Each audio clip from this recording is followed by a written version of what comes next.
Andalan dari Wahana Manajemen adalah Kak Gisela Fareska Sipahelut atau biasanya disapa dengan Kak Gis. Beri tepuk tangannya untuk Kak Gis dong. Beliau adalah Putri Remaja Pariwisata Indonesia Maluku 2023, Putri Remaja Indonesian Top Model 2023, Second Runner-up Indonesian Girl Model, dan yang terakhir yaitu Juri Fashion Show. Dan juri terakhir kita, juri terbaru di Wahana Manajemen, yaitu Kak Atilin atau biasanya disapa dengan Kak Ati. Beri tepuk tangannya dong.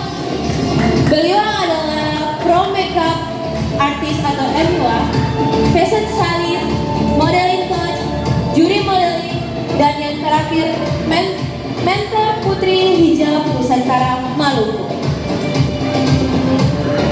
Kami mempersilakan Kak Gisel untuk ke depan.